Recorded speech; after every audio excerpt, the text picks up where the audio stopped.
Yeah, what they're doing is they basically have these schemes. They probably are starting to do Honda Civic ETFs. So you could buy a Honda, but you think you own it, but they sold 50 Honda Civics to one. Yeah, I don't know. Well, we're talking about generators, not Honda Civics. Hey, everybody, this is Tim Picciott with the Liberty Advisor, joined with John Snice and the Economic Truth. And we are here today for Tim and John Show episode number 45.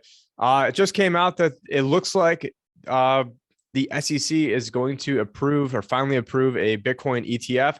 They had some hints on their Twitter feed the other day that basically insinuated that they're going to approve a futures ETF. And that's really no surprise because a futures ETF is probably the dumbest effing way you could possibly do it. So of course, that's the way that the SEC would go about approving this. So here we go. We got their tweet from the other day saying, before investing in a fund that holds Bitcoin futures contracts, make sure you carefully weigh the potential risk and benefits. Check out our investor bulletin to learn more. Now, off the backs of that news, we have, Bitcoin just going, on a absolute tear right now. It's just under $62,000 right now as we speak. You guys can see, at Coin 360 for those of you who are watching, the video, you can see that, it's been, a great day in the crypto markets as a whole. And for those of you who are watching us, on YouTube, make sure you're watching this in other places because, YouTube is, miraculously enough, I don't think our viewer count has moved one viewer up or down since the winter time.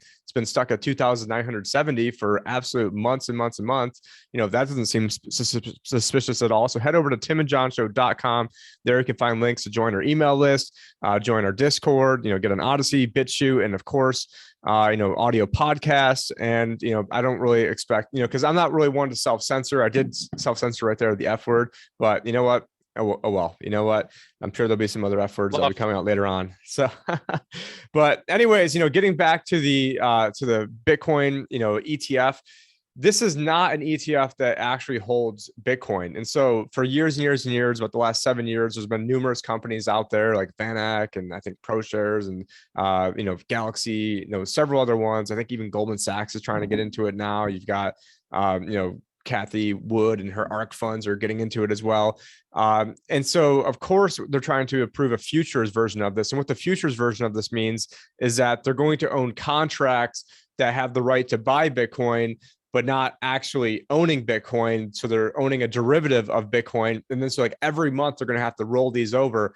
And so, that's really bad for investors because there's a huge embedded, internal cost to that the investor doesn't necessarily see. But, if you have to keep rolling these contracts over, I'm just taking a guess. Just based off the volatility of Bitcoin, it could be like an embedded cost of like 10% a month or something. I'm just, making this up because obviously the Bitcoin ETF doesn't exist right now. But if you have to, that would be like 100% a year. Type extra fees layered into here, just having to roll this thing over month to month to month. Like, why can't they just approve one that they own the Bitcoin? Well, I'll tell you why, because Gary Gensler was the former head of the Commodity Futures Trading Commission. So here we have Gary Gensler, who is now the current SEC chairman, but he taught a class on crypto at MIT. So he's a big friend of the crypto community. I see down here that he was right. Well, I did see here he was awarded I didn't even know this was an award, the Treasury's highest honor, the Alexander Hamilton Award.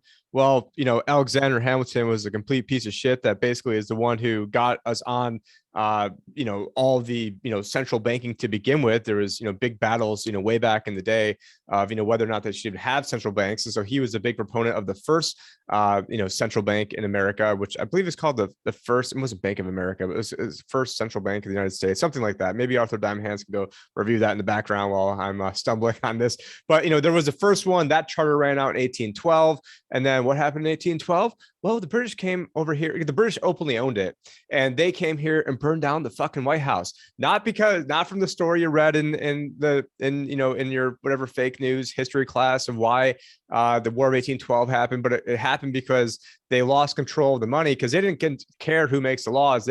They cared who makes the money. And that's why you had, Lord Nathan Rothschild actually say, I care not who makes the laws. I care who controls the money, and I control the money. Well, at that point, they didn't control the money anymore. Then you had a second central bank of America, and it was Andrew Jackson, who's the one that got rid of that. And then you had two guys that went up, or one guy went up with two guns. Both the guns misfired. point blank, and and Andrew Jackson didn't die from that, and they said it was wealthy Europeans that put him up to this. And we could keep going on and on and on. I mean, we just had Gio Griffin on, so if you guys are watching this on YouTube, that interview is not on YouTube, so make sure you head to timandjonshow.com, find all the different ways that you guys can see that.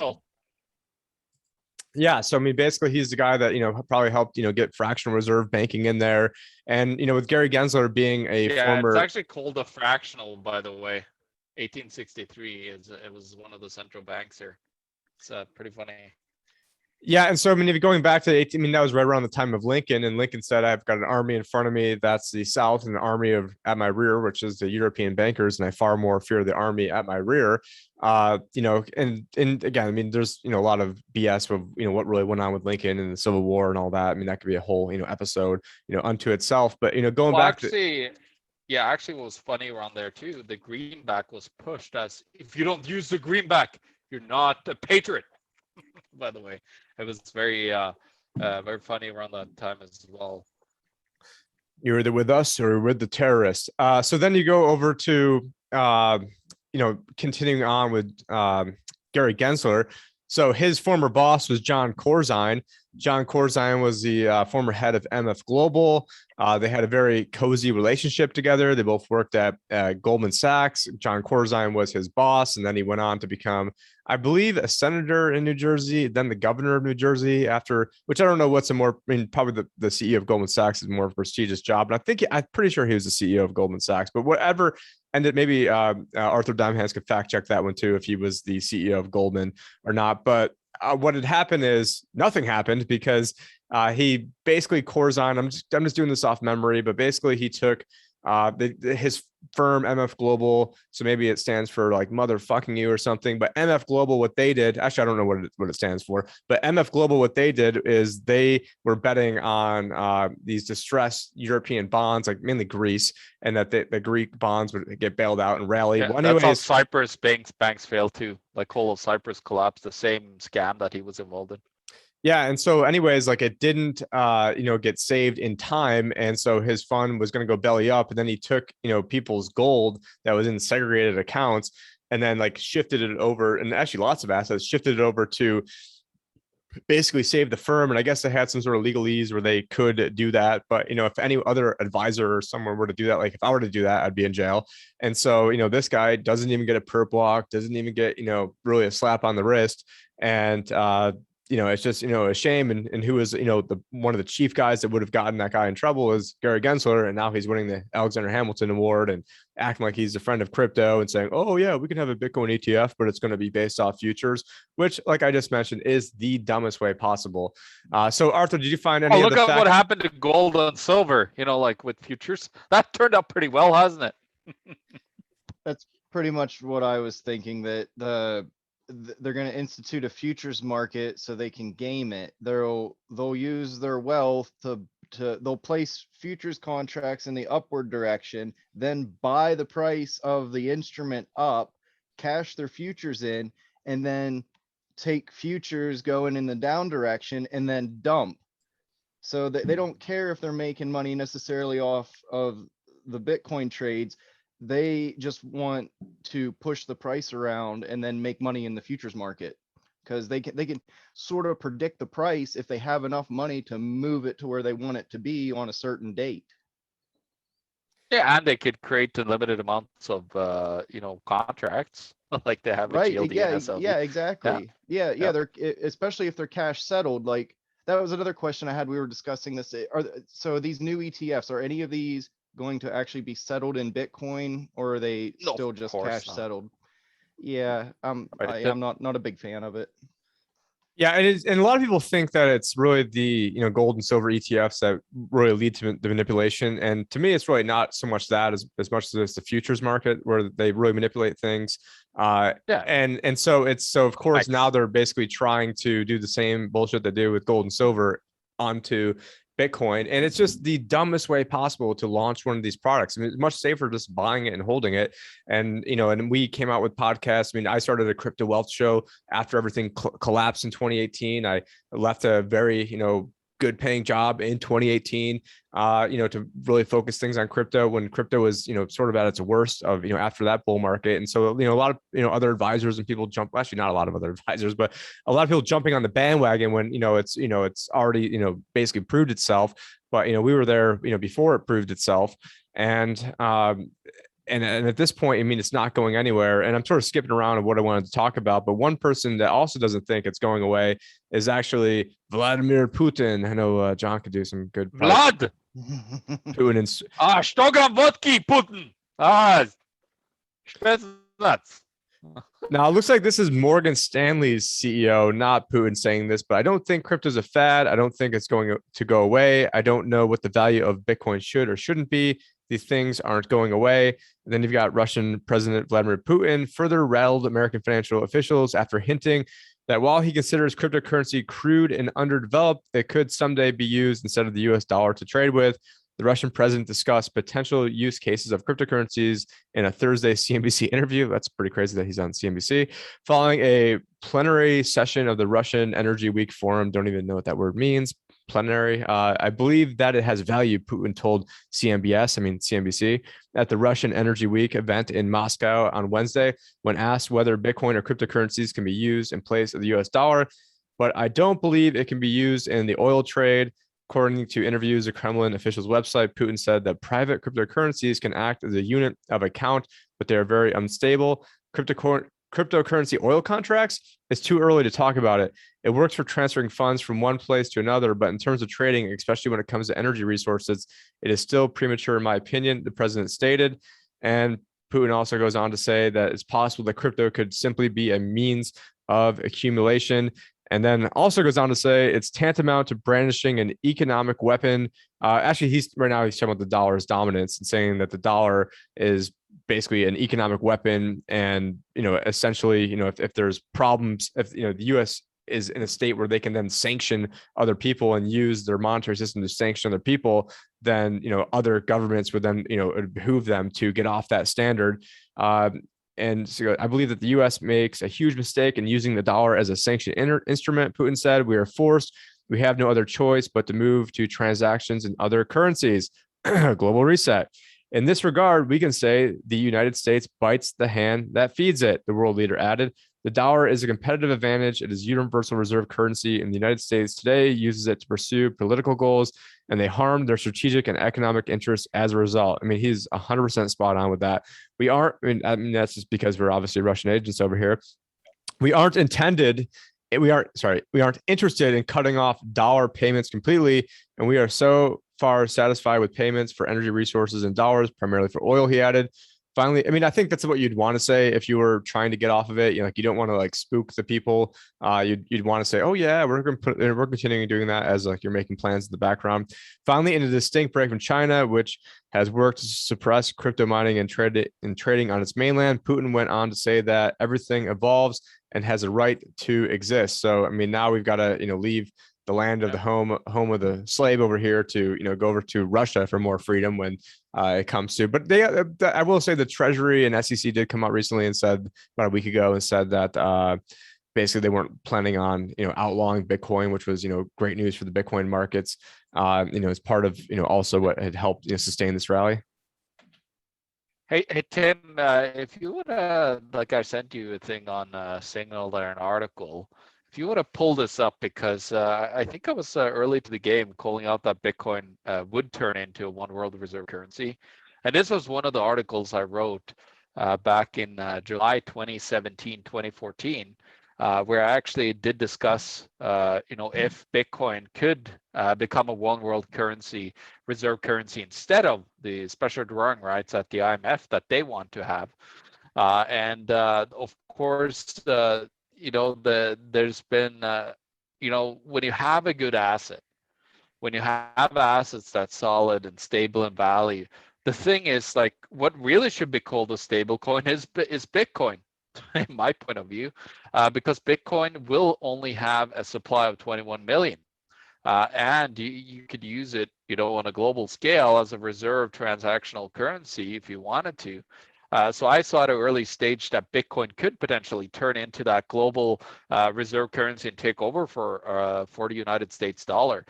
because the US dollar is a flawed system. You could create unlimited amounts of it. And, when you have a system that you actually could, this could be a settlement system just as much as, SDR and the dollar has been, that these governments could start using it. And that's what you've seen.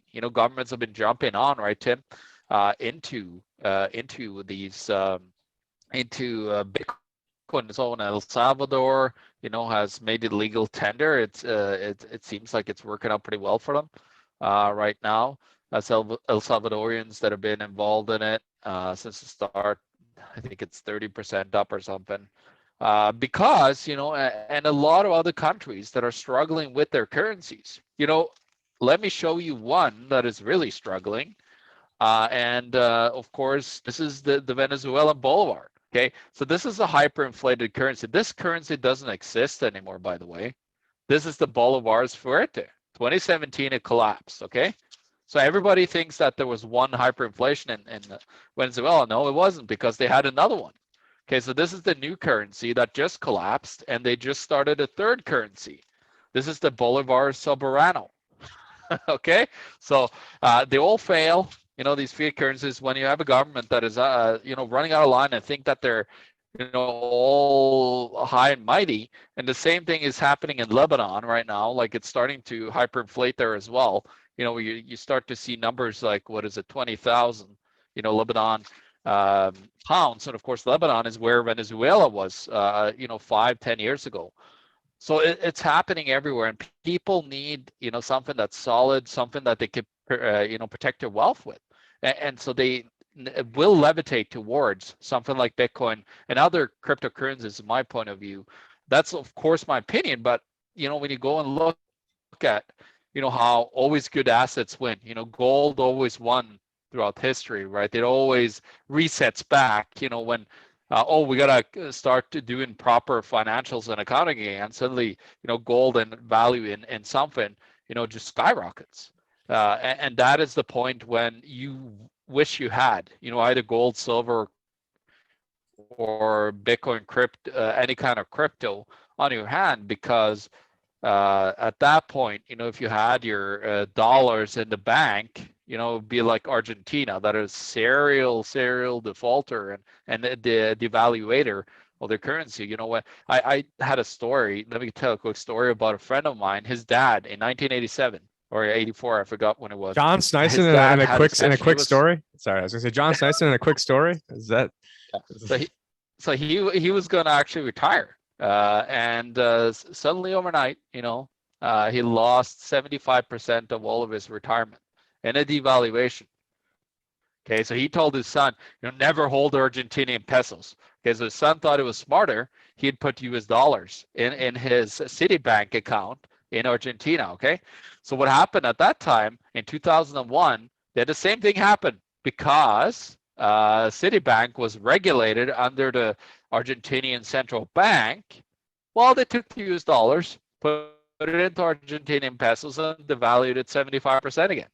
Okay, so yeah, money in the bank is not a good thing, and a lot of times you need to be prepared for that. And so having these assets, is paramount. Sorry for the rant there, Tim, but thought it would, a little tidbit of information.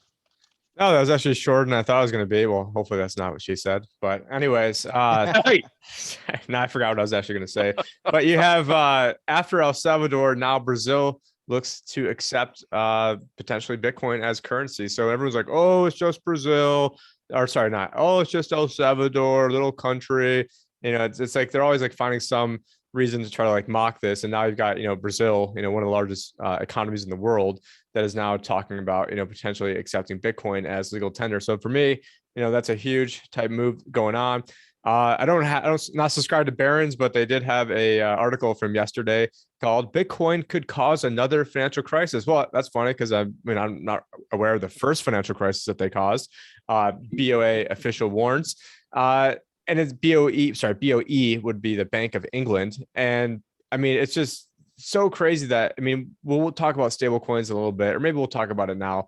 But essentially, they're worried about, oh my God, the stable coins are such a big huge, however many billions, and I don't know, maybe Arthur can look it up, like 100 something, like I don't know, whatever. I forgot the market cap. Actually, let me just look it up right now. I mean, Tether is market cap of $69 billion. And obviously you've got, USDC, which is, $32 billion. And, there's Binance USD, 13 billion. So these are, pretty massive in scope, but, nothing compared to the currency. But, even if they are Ponzi schemes, and even if they are, don't hold all the assets that they say they have. I mean, what they do hold? They probably hold a lot more effing dollars than, what's is reserved in a bank account. And they're like, oh, we need to make sure that they're reserved 1-to-1. Well, they should be made sure that they're held in 1-to-1 reserve. 1 to 1,000. I don't Or think like- it matters. It's based on confidence. Everyone was told what Tether was supposed to be, and it was supposed to be back to 1-to-1. Then it found out it wasn't back 1-to-1. Then they found out it wasn't backed by only dollars. Then it's a basket of assets. And yet the thing still trades on the exchanges 1-for-1 for the dollar, because everybody just believes and accepts. So yeah, it's the same as the US dollar keeps its value, right? Like everybody Exactly. trusts that at its Yes. value. Yeah, I mean, it's Oh, a little bit different because I mean they're investing some of the money supposedly into bonds. If we believe them. Oh, believe me, there's a lot more to that. I listened to some videos lately that are, it's actually horrible. It's probably invested a lot in China, probably in some RMBSs,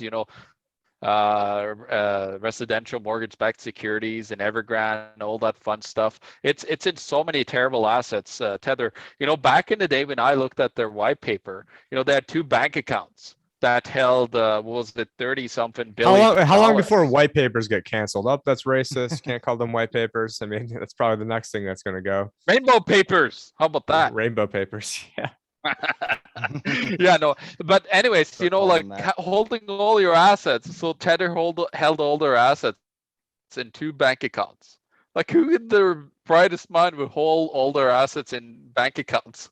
Anyways, but so it just comes back to, again, as what Arthur said here. It all comes back to the belief and trust that it has value and that you could use it as a medium of exchange. And of course, Tether is just being used as an intermediary on these centralized exchanges to go from different cryptos. And it's not really like, there's not a lot of, but I'm surprised that so many people hold Tether. I find it pretty scary that they actually hold Tether, but yeah. Well, Yeah, it's fitting at 69 billion because you can get screwed both For ways. tax I guess, purposes. holding it in the long run. But it's the volume though. 24-hour volume is almost 77 billion, and the market cap is 69 billion. So obviously, it's used as a conduit to trade back and forth. I've never owned any Tether, never owned any stable coin. I'm just stacking. I give crypto out here and there to people, help me out and stuff like that. But other than that, I'm not really trading or selling, and I'm just accumulating more that I like. And sorry, what were we saying, Arthur? I've got some numbers for the whole stablecoin sector. All stablecoins is $112 billion market cap, representing a little bit under 5% of the total market cap of all cryptocurrency. And that's with a trade volume of like $140 billion a day. That's all dollar coins. Yeah, and we do have some of our listeners who did on the Discord were asking questions, and if you guys want to get asked, either ask the question on the Discord or ask the question through email, is the best way. To join our email list. But Free Nilly asked thoughts on Binance and if it will go the way of BitMEX, and then I believe there was another one that asked about stable coins, because essentially, and there was a video that was associated with this as well, and basically what the video was alleging is that you've got, a huge amount of the trading pairs are, basically Binance is, a gigantic, 800-pound, gorilla in the, cryptocurrency exchange market. And most of their trades are done through Tether. But if Tether ends up, being a scam, allegedly, I'm not saying it is a scam, but if it ends up being a scam, mainly because I don't want to get sued. Not that I don't think it's a scam. I've never owned it, but, there's nothing that there's nothing I could see, like, if there was a way where you could trade from Bitcoin into Tether and it's not taxable, like maybe a reason to do something like that, like short term. But, the fact that it is a taxable event, at least in America, and it can be tracked or traced, like, I really don't see any reason why, when like the main thing I'm trying to hedge against is the dollar, not trying to get into something that represents the dollar. that has other claims of claims. And really the dollar, all it is it's like an IOU that's backed by another IOU, which is, it's like a claim on a treasury bill, bond, or note, which is it's then backed like by a nothing. claim, which is Men with guns. Yeah, I mean, that's what Paul Krugman's like. Oh, the beauty of the dollar is that if you don't pay your taxes, like men with guns will come to your house and kill you, which sounds about right for the guy that has a blog that's entitled "The Conscience of a Liberal," which is a play off Barry Goldwater's. Hey, he's behind the $1 trillion coin. Yeah, I mean, that should then mean that that platinum's new price should be $1 trillion an ounce then in that case, and then all the other metals should go up as well. And then just like an anecdotal story, I bought some physical silver about a week and a half ago, just got it delivered, and I think it was like a 2021 like type 1 Silver Eagle, and I think I paid $31 for it like a week and a half ago. And now they're actually like sold out at this one site that's like one of the largest sites probably in the world to get gold and silver. And if they did have it, it would be $40. So that kind of eventually we're going to get to another article. Maybe we can just do it now, where it says something like, let's see, if something simply isn't available, does that make it cheap or expensive? And sort of like another little anecdotal story is, and I think I may have mentioned this before, but I bought a generator almost exactly a year ago, like to the day. I bought a generator, then I bought the exact same one in June. And the price went from like $560 to $780. And now the last time I checked, the price was $1,200. And then some other guy like commented, I think on like a Telegram channel. He's like, "Oh, well, I've got like pretty much the gold standard of these is like a Honda 2000 or 2500, something like that. It's like sort of like the best one. And I didn't get that one. I got one that was comparable to that. And someone's like, "Oh, well, the Honda, their prices haven't risen at all." He's like, "But they don't have any in the stores. But to your point though, they don't. The price hasn't gone up, and you're over here like fear mongering. The price hasn't gone up.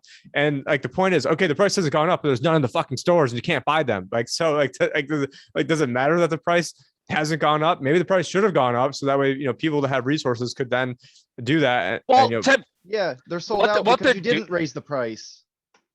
That's how a market's supposed to work. And what they're doing supply is and demand. Yeah, what they're doing is they basically have these schemes. They probably are starting to do Honda Civic ETFs, so you could buy a Honda, but you think you own it, but they sold 50 Honda Civics to one. Yeah, I don't know. Well, we're talking about generators, not Honda Civics, but somebody watching like too much Fast and the Furious or something over there. I remember that was like, I love Fast and. I remember I thought that was a cool car when I was like 15. I used to have a Ford RS Turbo. You should have seen my Ford Escort RS Turbo. It was gangster. Yeah, and then getting back to the Rabobank article, is how you pronounce it? Rabobank? I don't know. Rabobank.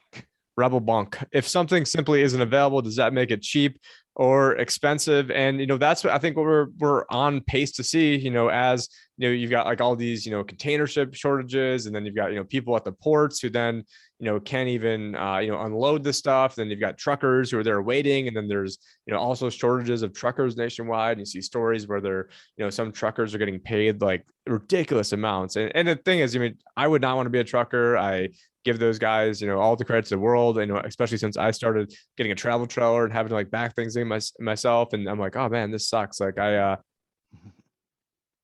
hey, get to listen to a lot of stuff. I would just crank my YouTube on and or Odyssey and just get some good information. That's what a lot of truckers do, by the way. A lot of them are very smart that I met. But anyways, there's also another one here from around the world. Britain's biggest container port is so congested that they're actually considering, actually turning ships away. And I think, Tim, didn't you, because of the crises and bankruptcies and so on, wasn't there a ship? Where was that? You sent an article like was it 3-4 days ago or something about people stranded on a container ship. They just basically the company had gone bankrupt or something, and they just left their all the crew on the ship. I think it was, right, Tim? Yeah, I guess what has happened is around the world, you've got like over 1,000 different crew members around the world are stranded on these ships. And so that's like one thing I didn't even think of. So like what happens is like when they can't like afford to, I guess, pay because, there's like all these delays and they're probably running off, thin margins, and maybe they didn't get like insurance for this type of thing, and then all of a sudden they just like abandoned their ship. But the crew members, in order for there's some sort of like maritime law, or in order for them to get paid or go through like the whole bankruptcy process, or salvaging, the basically selling off the ship and selling off the different assets, and then they would be a claim as creditors to getting their salaries, that they have to stay on the ship. And so I guess you have like over like 1,000 people worldwide that are just like stuck on on ships around the world. And this is something that I had like no idea that was really going on or hadn't thought of. But apparently it's like a big, Thank you, governments. yeah, it's like a big humanitarian crisis. So you've got people who, now they don't have any food, and they've got to, Hey, hopefully they're double vaxxed though, Tim, so it's fine. And that's part of the problem as well, is that like, different jurisdictions only accept certain jabs, and if you don't get then trying to get in and out of all these places, it's just like a logistical nightmare. And so that's, I guess, one of the hidden signs that you don't necessarily see. But I guess getting back to the cryptocurrency markets, we've got Treasury official warns using stable coins for payment raises a whole set of issues. I mean, the main issue is that basically it's going to be a jihad attack against the dollar, which was actually a comment that the who's the guy, the head of Citadel, who recently came under fire, Ken Griffin. So as Ken Griffin came out recently and said that it's like a jihad attack against the dollar, which I think he's actually kind of right in that regard. I think we see the new the new head of the Federal Reserve there, that lady. She's under Treasury. At least she's gonna go to the Fed somewhere and sit on. That's the office of Comp Controller Currency, where the lady, basically is like a hardcore like Leninist Marxist who thinks that banking as we know it should be totally changed, which I agree, but unfortunately they're basically going to try to change it for like the worst way possible. They want to nationalize this in the CBDC. Yeah, and you've got the IMF warning stable coins could pose contagion risks to global financial system. So that's really cute that they're and who knows, maybe like the setup is once you get all the different Fed coins around the world set up, and like the digital SDRs, that then maybe you then collapse it and then have regulation that says you need to then make sure that everyone uses these approved ones, or the Mark Zuckerberg one. But in essence, I think it shows that they're scared, because first they ignore you, then they fight you, then you win, and we're in like the fighting stage. And it's almost like they have to accept this in order to preserve their own basically ass at this point, because they've got to basically get in on it in order to I gotta be in it to win it. And you've got Yahoo Finance over here saying that Bitcoin $100,000 maybe conservative, analyst says. Meanwhile, Jamie Dimon still thinks it's worthless. Yeah. Well, let me actually point out. Okay, so I still have my prediction of 150 to 250. Okay, let me tell you what needs to happen for that to actually become a reality. I just crushed some numbers as we're on the show here, and what we're looking at for that to happen for Bitcoin. So it's an approximate, I think, $2.82 trillion in market cap Bitcoin needs, and then you get $150,000 price of Bitcoin. So it's not out of here. It could happen. And then if you go and look at the chart, there's actually a 4-year cycle, that I've been following, and it's after like from every happening. It was 2013. It peaked out in the Cypriotic financial crisis when. That kind of like led into this whole thing, and it ran up the price. Then in 2017, in November, and by the way, it's November, December, like late November, early December, these peaks, and you can check it out too if you want to, Tim, just to confirm them. But if this is to happen, it could very well happen that we will see a price of 150, 250 suddenly, because the run up during those, if you go and look at the charts, the run up during those times, was started in late October, early November. That's when the run up really started. So I don't know, it could happen, and it could also be involved that October is a terrible month for the financial markets in general. And then if it's combines with some issues because of the tapering talk and all this fun stuff at the Federal Reserve, that really puts pressure onto potentially selling some stocks, and the actual market starting to come down. I don't know yet though. Markets will come down properly yet. It could be a while soon, but it's actually starting to gather some steam. And I'm trying to look up here we go.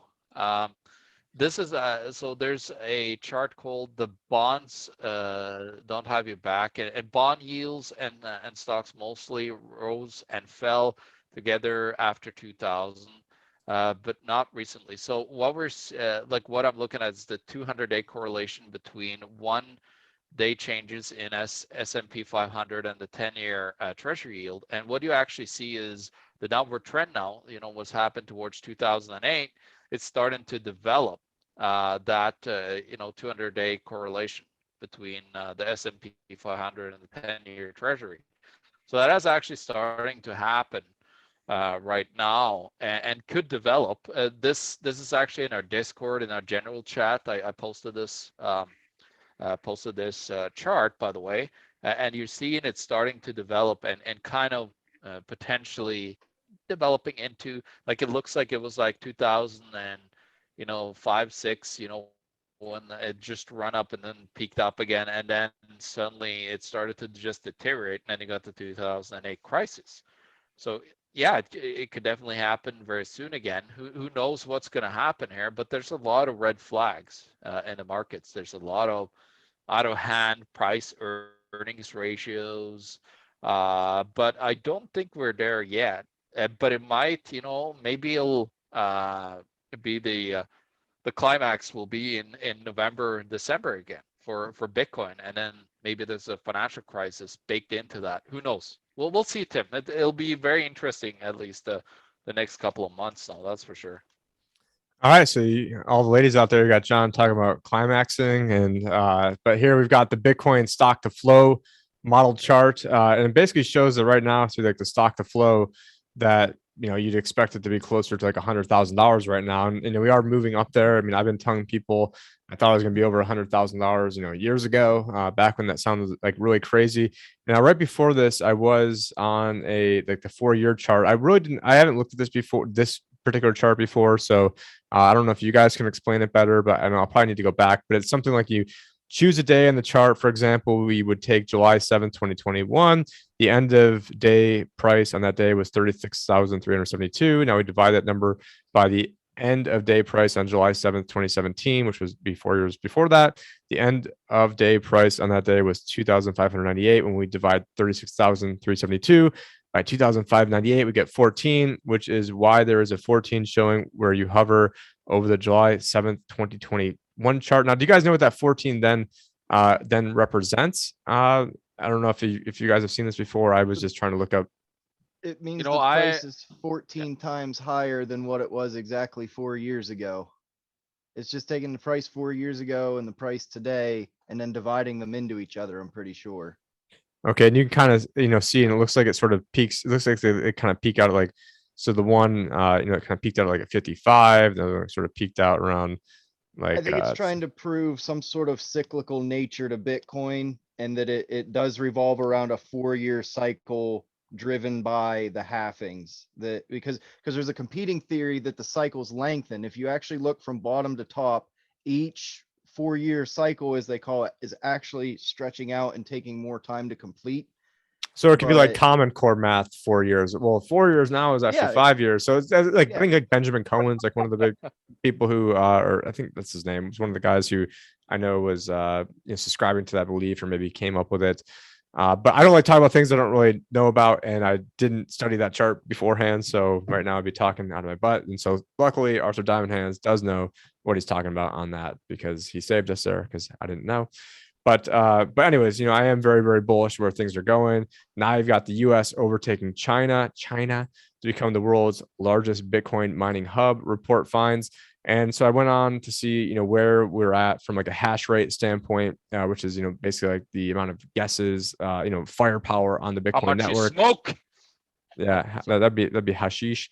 And you really, we're kind of back to like almost levels where we're at, about like a year ago. I mean, also levels that we're at, I guess, closer to, April, May time frame. There was, a bit, it did go up a lot, right Well, yeah, before do you know things what you're got looking banned. at there? Yeah, that The was Bitcoin, China turning off their hash yeah, power, and everyone was freaking out. Bitcoin death spiral, all this stuff. It recovered. It's fine. it did go Yeah, way, it and did go, it it's did go way down. It did go way down. It went from 197 exahash down to 69 or Yeah, 68 it did. exahash. And now Yeah. today, I'm just trying to eyeball this, but like today, I'm trying to get up to the other number, 155 and also exahash. Yeah, also cra- what I try to explain to people is that a lot of these mining pools too, it's different mining facilities all around the world that are pooled into Chinese, like let's Yeah, say the that Ant too. pool and so on. So a lot of people think that, oh, there's physical data centers clonked down in China with all these because they're Chinese, like an Ant pool is Chinese. No, it's actually like a whole bunch of Ant miners from all around the world that are mining together, so they're bigger. They could get more Bitcoin out of the algorithm, of course, because they have higher hashing power as a group and not as individual miners. So that is also another big thing that people kind of don't even talk about too much. That I you know I've been around since 2012 with Bitcoin, and I know a lot of different guys that are mining Bitcoin on both small to like bigger scales here in Manitoba. There's a lot of John's been Bitcoin around. farms here. John's been around And miners. No, just kidding. Bitcoin, yeah, Bitcoin Bitcoin miners. mining. Like they're just chewing straws and having some dandelion wine. It's good times. I know All these right, can be, all right, all right. I know these can be like boring subjects for people. So, trying to, liven it up. But yeah, there's a couple more things I want to talk about before we wrap Yeah, things up. Tim, can I just quickly show something? Like it'll be like 1 minute. I'll do very quick because I want to go back to the point where I showed the cycles. Is it possible that I could share the screen? But anyway, so we're gonna look at here, like, so the top of the price. This is 2013, okay? So the top of the price was about like, and I think it's end of the day, it was $1,151.7 US, and that topped out on the 3rd of December of 2013. Okay, then we're gonna move it. We're gonna go to the 2017, Bitcoin run up, and the peak of the price was on the 15th of December 2017. Okay, and then we go and look at the 2021. Like look at the scale here. Let's see where October is. Okay, so October, November, it even dropped down here in 2017, and then it just skyrocketed. And it really, like, the bottom was around November, mid-November. So it only took like a month for it to run up. And where is this going to be? Like look at the grand scheme of things. You go back to 2017 here. They look pretty small and abysmal, but where are we going to be? I don't know. It'll be very interesting. Anyway, so that was just a quick show of what I was talking about. Yeah, I've seen people talk about that too. They ask, does Bitcoin have a seasonality to it, and does it benefit from the Halloween effect? And that is this huge rise from the end of October to January 1st. But then And there's a it super appears, yes. cycle every 4 years. Right. Yeah. There's the seasonality that happens yearly, and then With there's the the halvening. 4-year cycle of Bitcoin on top of that. Yes. Yep. Already, but yeah, I've got to get going. So I think like the last thing I just wanted to mention is there is an article where everyone's favorite guy, Larry Summers, and it's talking about how Derivatives. Larry Summers slams woke Fed losing control of inflation. And so we have a generation of central bankers who are defining themselves by their wokeness. Summers, who is now a professor at Harvard University, said, I think he was the former president of Harvard. I think he was also a Treasury Secretary. In the Clinton regime, when basically he's one of the guys who helped separate Glass-Steagall. And not to say that, obviously, I think that like George W. Bush is a war criminal, but he got sort of blamed for the things that the Clinton regime was doing. Again, I don't like either one of them. Just sort of calling out. He also called Raghuram Rajan a Luddite when he was warning about the mortgage-backed security crisis back in 2007. Yep, and also his good friend Robert Rubin. They were also part and parcel with, basically allowing like Citigroup to become what it is today. Because in the olden days, you couldn't be an investment bank and a retail bank, and then basically, Citi went and bought this, and after the fact, lobbied, and then I believe. Then Robert Rubin went on to then go work for Citibank and then got paid a shitload of money, basically as a big political payoff. And I think he left in like 2009. I'm doing all this off the top of my head. I don't really. It looks like he deflated. Looks like Larry Summer deflated quite a bit. Yeah, There's yeah. hyperinflation there. He didn't end up like Jabba over there at Biz. Well, maybe the skyrocketing food prices, he had to cut back over there. But yeah, he looks a lot thinner today than he did from this other picture on screen for anyone watching. But also says we're in more danger than we've been during my career of losing control of inflation in the U.S. We've gone even further. They've gone even further, losing it in Britain. And I think we have some risk in Europe. If these actions come, they're going to be very shocking and very painful in financial markets. And he's talking about, who has supported fiscal expansion as a means of promoting macroeconomic stability. So, I mean, on one hand, he's the guy that's like basically helped, author all this stuff, guys like him and Ellen Greenspan, and now they're bitching about it, what's come about the things that they helped create. And the last thing I want to mention is that these guys, we didn't even get into like how the Federal Reserve has got their whole ethics scandal because they were trading, stocks that they then had the Federal Reserve then buy, and why is the Federal Reserve, and I did mention this, over a year ago when I was on Free Talk Live, but, why is the Federal Reserve buying up Apple stock? Why are they buying one of the richest, most valuable companies in the world? Like they're the ones who need help and getting bailed out. Like I didn't really see, Apple, suffering too badly, in the past year. And then, but the problem is it shifts the attention, and it's sort of almost like controlled opposition where they're making the opposition to the Fed. The fact that you've got, corrupt governors going and trading for their own accounts and then buying and then making millions of dollars, trying to do their best, Nancy Pelosi, I guess, impression. And I did see a meme the other day. It goes, and I posted on my Instagram, it goes, on your left, we have George Soros, and on the right, we have the world's most successful hedge fund trader. And it was Soros standing next to Nancy Pelosi. So I know a lot of you guys probably would have thought that was funny if you're following me on Instagram. But the thing is that it diverts the attention from the fact that there shouldn't even be a Federal Reserve, and the fact that we're getting absolutely screwed into, making the argument be like, oh, well, these guys are corrupt and they're, trading on their own accounts, when the fact is they shouldn't. It just diverts it from ending the Fed, which is even, and then people want to divert that to auditing the Fed. Like, oh yeah, the Fed's going to audit themselves. And even now they're like, oh, well, don't worry, we're going to have a commission at the Fed to go study our own insider trading, and, we'll get back to you. So, they're the, judge, jury, executioner on their own financial malfeasance. Well, it's like they're, like the central banks have been buying up all the assets. I had an article, I think 3 years ago, what I said, the Federal Reserve will own everything to nothing.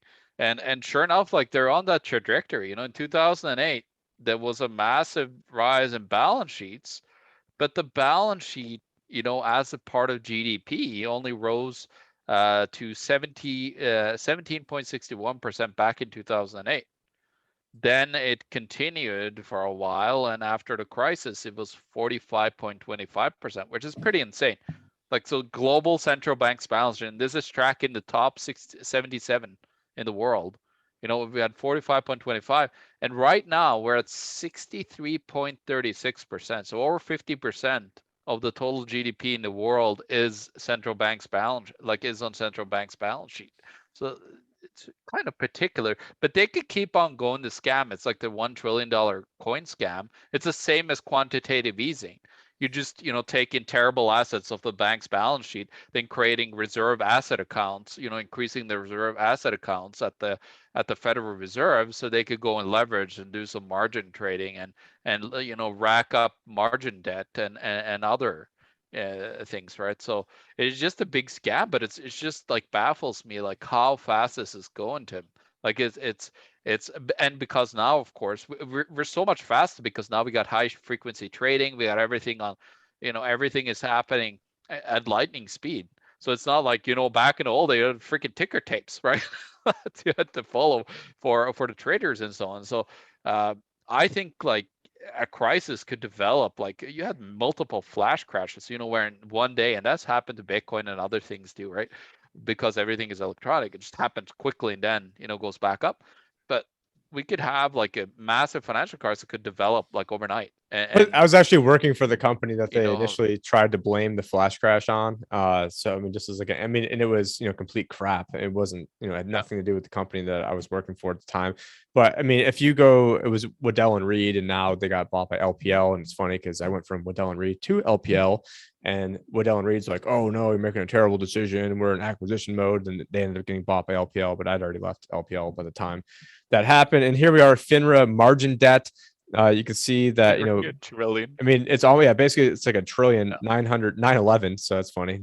911, yeah, 911, 911 on the margin. Yeah, there's a 911 crisis in margin debt. That's for sure. That maybe that should be like a future headline. Not for Definitely this, not for this video, because we're not, focusing on that. But I mean, there's so much air under this market because I mean, once, the margin debt, all of a sudden you got to make a margin call. So if things go down a little bit, then you got to make a margin call. And then you've got to then sell assets to then make that call, which then begets more selling and more selling and more selling, which then is the excuse for the Fed to come in and, save the day and start, printing money again. And my thoughts on that is that, Bitcoin and silver and gold will go rapidly down. But look at what happened in November of 2017, November 11th, like it just plummeted and then suddenly just skyrocketed, right? Because then people are going from panic and margin calls into like, where can I save my portfolio, from totally collapsing. And then they're trying to find solid assets. And that's what could happen. No, and I think I want to thank you guys for being on the show today. Well, I guess I don't need to thank John because it's part of the Tim and John show. I really appreciate it. But it was great to do another show. We're trying to basically have these coming out on Monday, and thank you to Arthur Diamond Hands for making it all happen behind the scenes. And part of that behind the scenes is getting on our email list.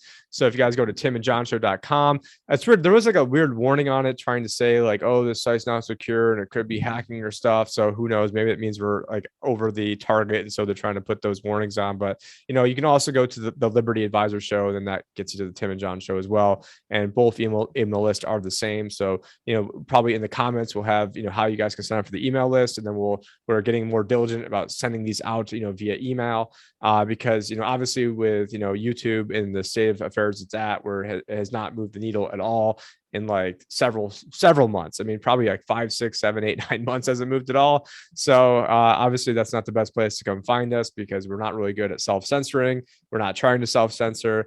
I mean, sometimes I say jab instead of the other thing, but you know what? There's a reason why our channel is not growing on there. And it's because, we're actually talking about real things that the system doesn't want you talking about. So head over to timandjohnshow.com, follow the links down below to basically see where you guys can find us. And again, Discord, email list, Odyssey, BitChute, and maybe just for shits and giggles, maybe if you're not subscribed, let us know like, hey, I subscribed today. And then, so, it'd be great if we could find like 30 of you to say out there who are watching this, who maybe aren't subscribed to YouTube, say, hey, I subscribed today. Then we can see, oh, that's funny. We're still at 2,970 and hasn't moved at all. So if you guys are listening to this just as like a thought experiment, just to see exactly what's going on. But anyways, thank you guys so much for listening. We love our fans, our viewers. And anyways, I'm Tim Picciott with the Liberty Advisor, LibertyAdvisor.com. You can get all the links to everything we just talked about through there in the shows and everything. John is the economictruth.org. And then Arthur Diamond Hands, you can find him in the Discord. You can find it. Where do you want people to find you? In the Discord and Instagram? What are you doing these days? Discord and float social media. I'm a floater. Floater. Yeah, we're all floaters. Yep. So he's a floater. But anyways, thank you guys so much. This is Tim and John show 45. We're going to try to release these on Mondays to keep it consistent. I've got the Tim and Yoshi show that was just released as well, if you guys hadn't checked that out. And we also had last week the legend himself, Gio Griffin. So make sure you guys check that out. Peace out, and hope you guys have a great weekend because you'll be listening to this on Monday. I hope you have a great start to your week, and hopefully Bitcoin is above 60,000 again when you guys are watching and listening to this. Take care.